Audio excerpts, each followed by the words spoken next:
Welcome to the English with Kirsty podcast from www.englishwithkirsty.com. Here I'll be sharing with you tips, information and other learning resources so that you can improve your business English.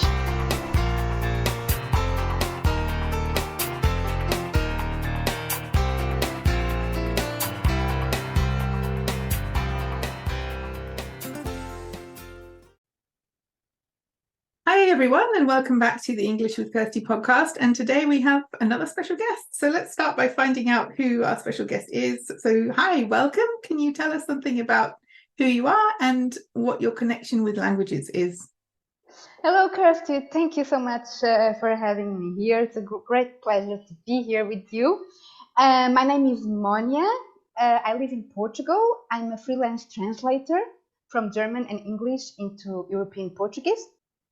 I'm now specializing in the literary translation field, but I have a solid background of technical translation. I translate since 2007. I love languages, and I'm constantly seeking to improve my linguistic skills. That's why I lived in Berlin, in Germany. I lived there for 4 years. Because I needed to improve my German, and also because I just fell in love with the city. It's an amazing city. And I consider myself a very shy person, an introvert, and I struggle with speaking in public, but I decided to live by my recent motto that doing difficult things makes you grow. That's why I'm here. I decided to accept your invitation for this podcast, and I hope it's going to be fun. This is your second podcast appearance, isn't it? So it gets easier the more you do. Yeah, well, let's see. But I think it's interesting because when we first met, or we first started talking because of languages, wasn't it? You posted a recommendation about a podcast in Portuguese on LinkedIn. And I thought, it's interesting. I'm looking for new resources and things that will help me. So I decided to message you, and now you're here on the podcast. Yeah. So you never know where things will go. You never know. That's right. So what you're doing at the moment, what kind of materials do you translate? What kind of materials do you most enjoy translating? Well, I'm translating, and now I'm translating a book, like a novel. Well, I cannot go into specifics, but it's like a light novel. The thing that I don't really know what I enjoy translating the most, because I'm still trying to figure it out. But it has to be something that I also enjoy reading. So if I enjoy reading that, then I will love to translate it. But I'm still trying to manage all my technical clients with the literary translation. So I still dwell on both these sides, the technical stuff in the morning and literary in the afternoon. Gives variety to your day. It means that you're not doing the same kind of thing all the time. I think it's nice. It's good. It's nice, yes.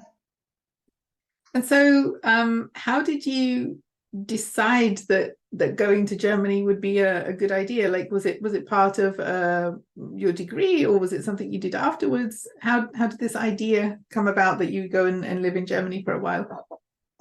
Yeah, well, after my degree, I decided to take a post-graduation in translation, and it gave me the opportunity to take one semester abroad. I did this Erasmus semester in Berlin, and I loved the city so much that I decided to go back and to live there. I just ended up living there for 4 years.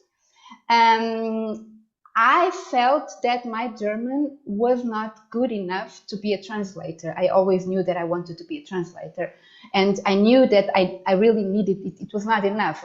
The 3 years in high school and 4 years in college, German is a very difficult language.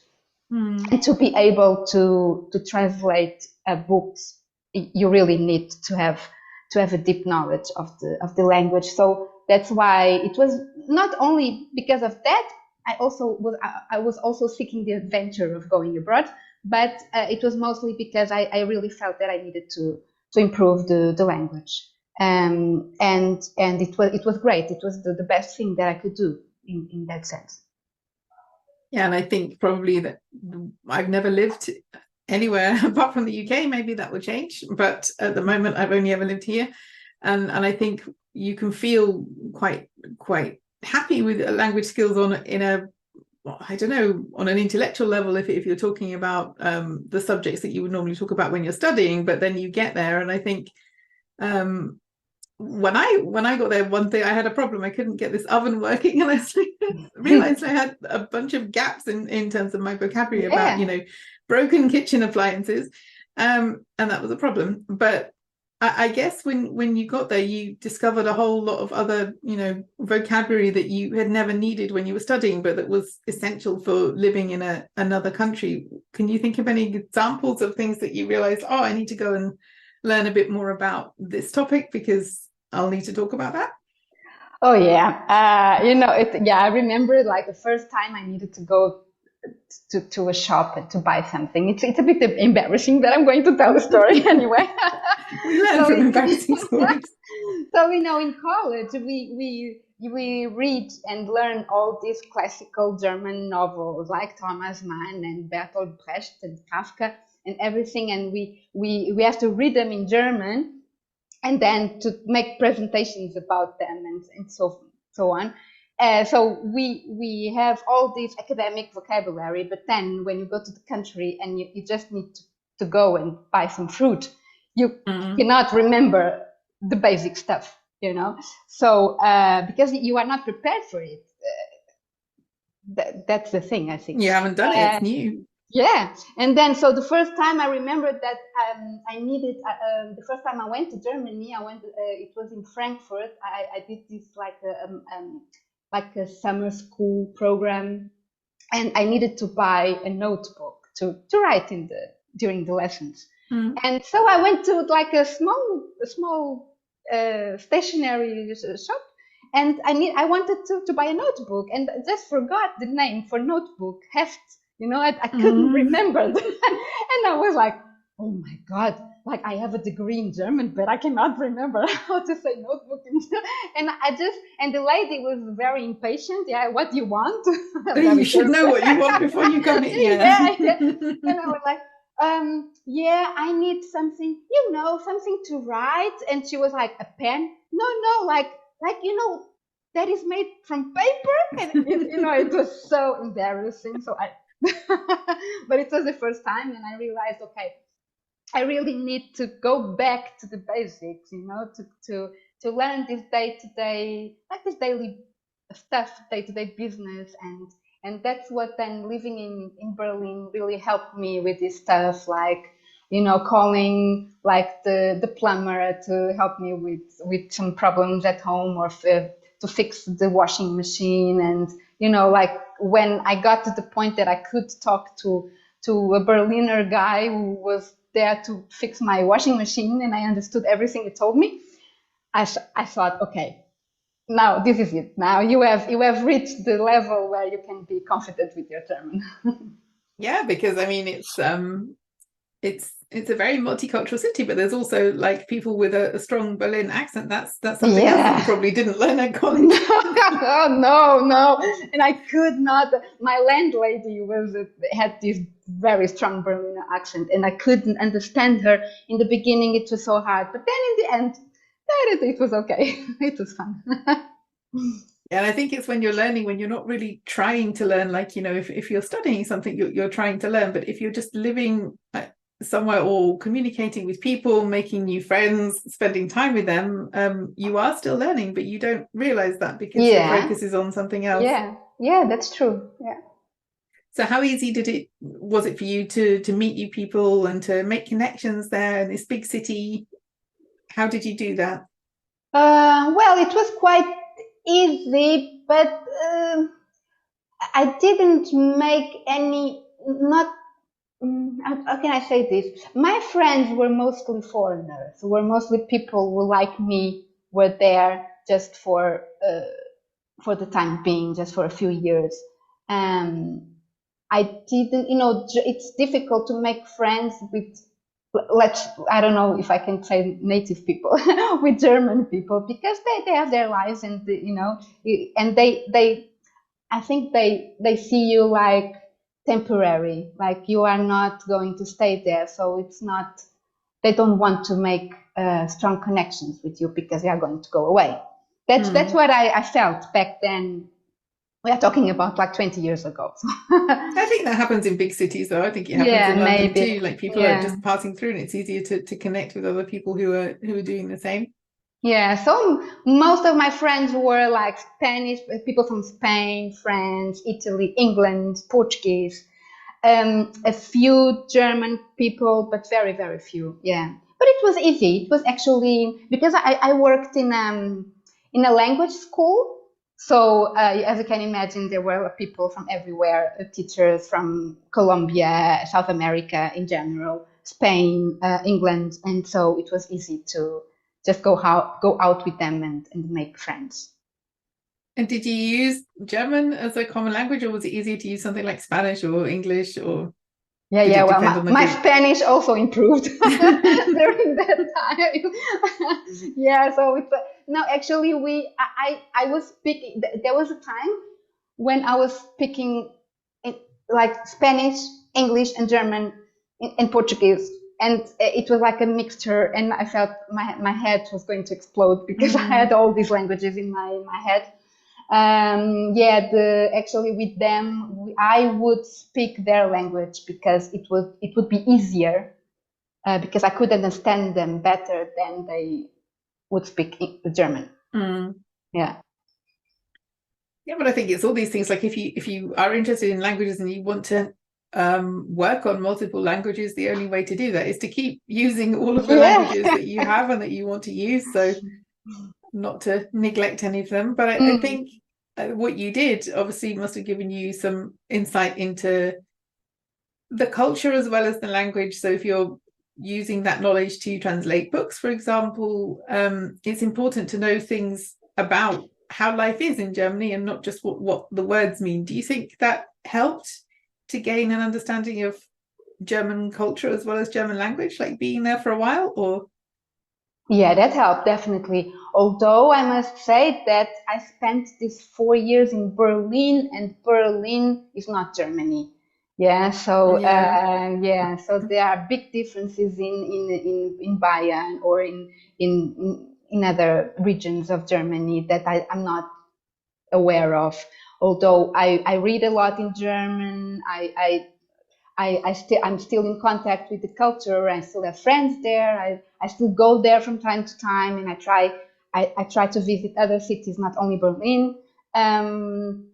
But yeah, it has definitely helped me to understand people and the culture, and to be able to translate better, I think. And so like the initial weeks and months when you first got there, was there anything that you really missed from Portugal, or was it all new and exciting and you didn't really focus on that? Well, the weather. I really missed the weather.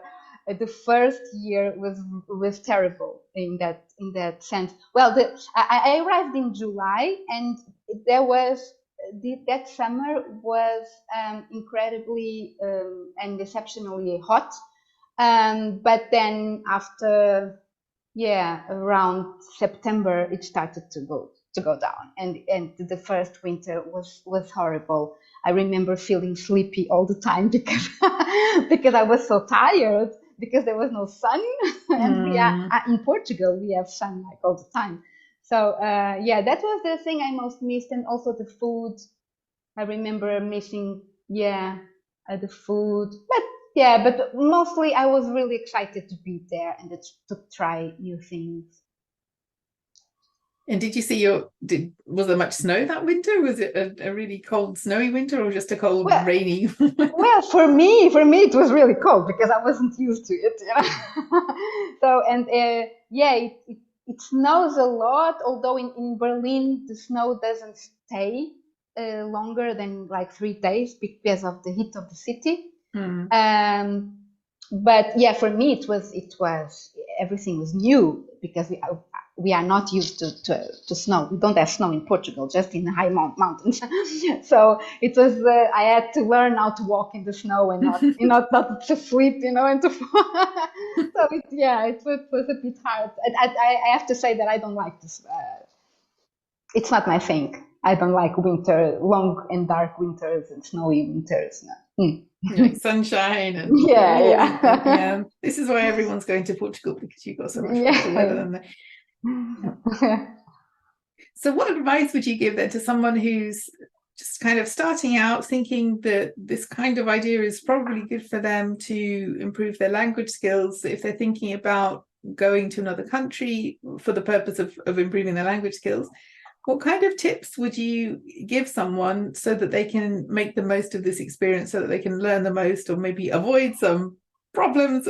What advice would you give them? I strongly recommend them to go abroad, to go to, for example, if they are learning German, go to Germany, go to Austria, go to Switzerland. It's I think, because nowadays in Portugal, we face like a problem, a dilemma in college, that because the number of students wanting to learn German suddenly decreased, and so they are willing to accept like everyone in the translation studies, and so now the criteria, people don't have to have previous knowledge of German. Wow. So so they go and they apply to a translation degree without having with zero knowledge.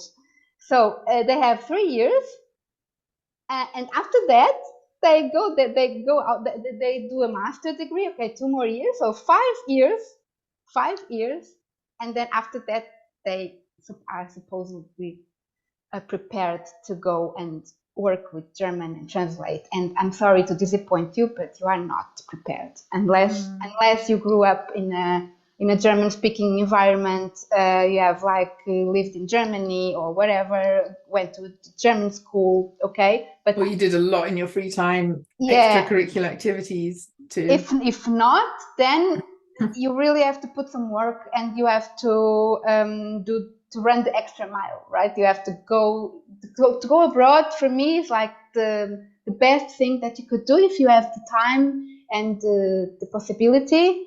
And just, I don't know, if people could go first with this Erasmus program, that would be great.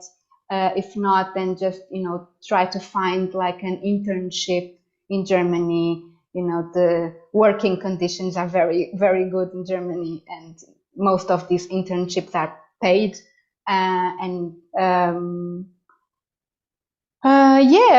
About the mistakes, I don't know. I think you have to make some mistakes. It's part of life. So just go and just take some risks, and everything will be fine. Yeah, be open to new experiences, I guess. Yeah. And mistakes are part of the process. So yeah, and asking for help is a really good way to learn things. Like, if you don't be afraid to ask for help, because that could be a way to make new connections for a start. And also, nobody knows everything at the beginning, so it's normal to need help, I guess. Not speaking from experience, but as a general rule, when you go to another country, I guess there will be things that are unfamiliar, or you can't understand why things are done in a certain way because they're done in a different way where you're from. So yeah, it's a good conversation starter, at least. Yeah. Do you think it's good to, I mean, it depends where you get a job, obviously, but do you think it's good to go to a big city or somewhere a bit more rural, so you will find fewer people who speak your language, so you have to speak German? What do you think? Is it good to find like a big city like Berlin where it's very international, or that's a good question. Was that your plan, or is that just the way it worked out? I remember having 2 options. There was Heidelberg or Berlin, and I remember I chose Berlin because I wanted a big city. Yeah.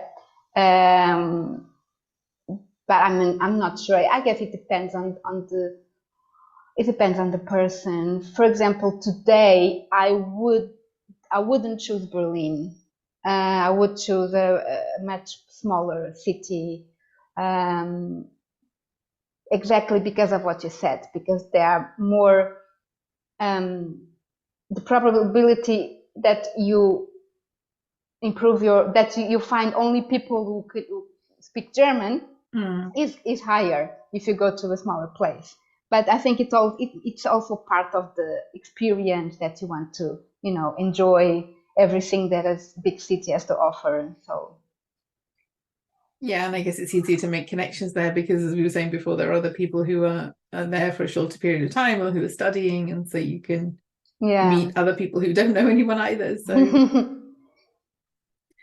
and so you had your job before you went to Germany, or you looked when you got there, you had like the offer, but then you had to find your accommodation? Or... Oh no, I had nothing. I had no offer. It was during my Erasmus program. I made some friends, and one of these friends invited me. He told me, "Yeah, if you're not happy in Portugal, if you want to come back," because I told him, "Yeah, I would like to come back to Berlin. Yeah, if you want to come back, I have a spare room. So just think about it." Yeah, so I had accommodation. That was for sure. But I had no job. I went just, and I was hoping to find something. And then the first thing that I found was a job as a waitress in a sushi restaurant. I just wanted to have some money in the beginning. So I worked there, and it was a great experience because I had to learn all this new vocabulary about fish and sushi. I don't think I even know that in English, all of the different types. All the names of the fishes, because people were asking me, "Yeah, what do you recommend? Is this fish like a dark fish and I said, I don't know. I don't even know the fish." So I had to study it. And then after a few months, I started working in this language school in the beginning as a teacher for Portuguese as a foreign language, and then also in the back office. And so I quit the waitress job, and then was at the school 3 years. Yeah.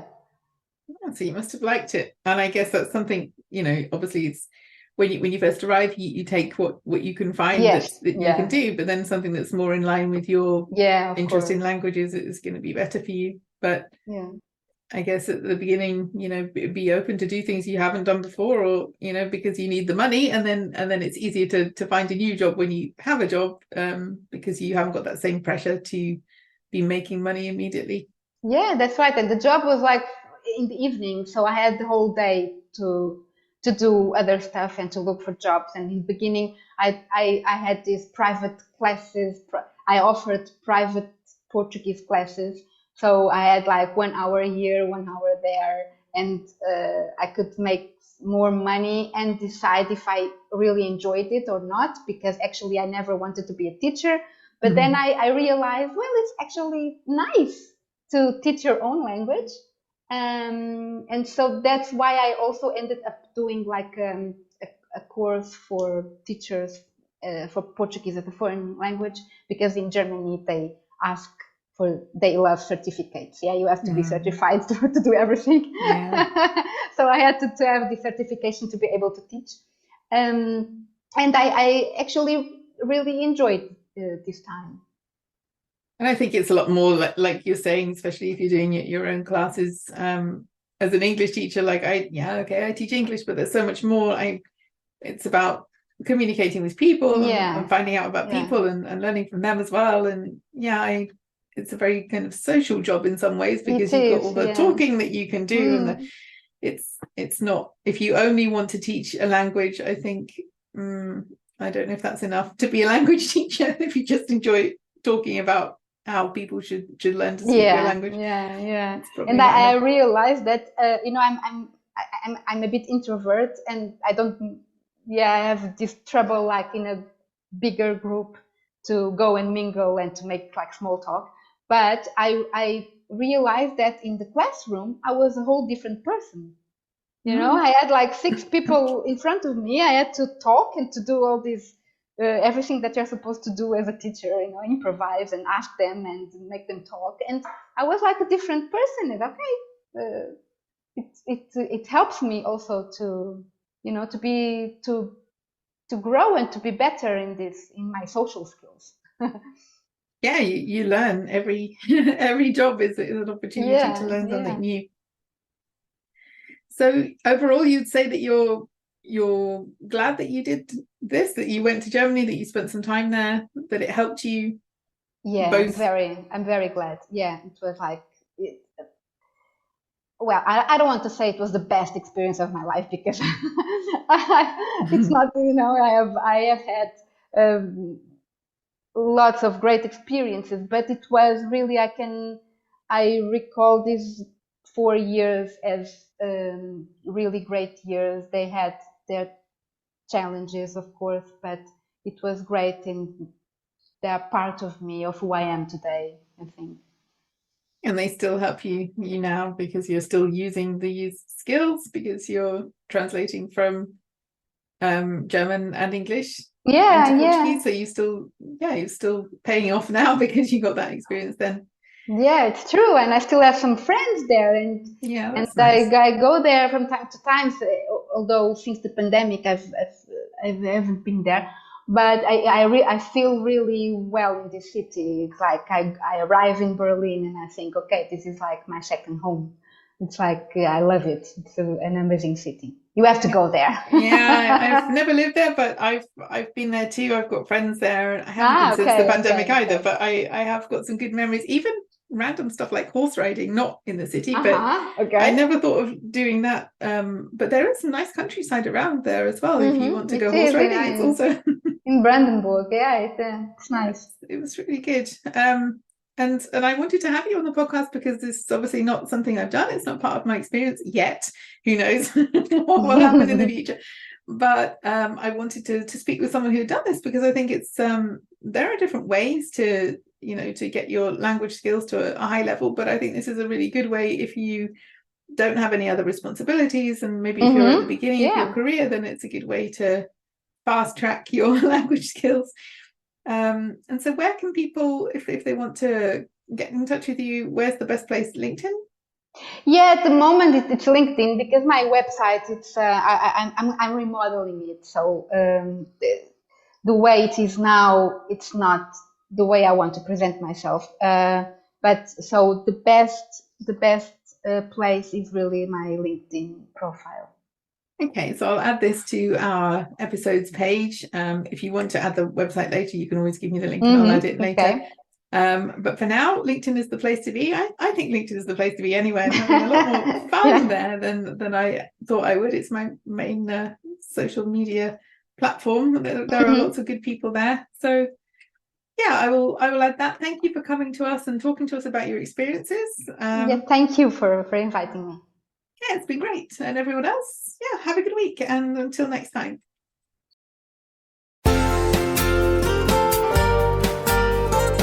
I hope you enjoyed this episode of the English with Kirsty podcast. If you have any questions or comments, my email address is kirsty@englishwithkirsty.com, or you can go to www.englishwithkirsty.com/podcast, where you'll find information about the individual episodes.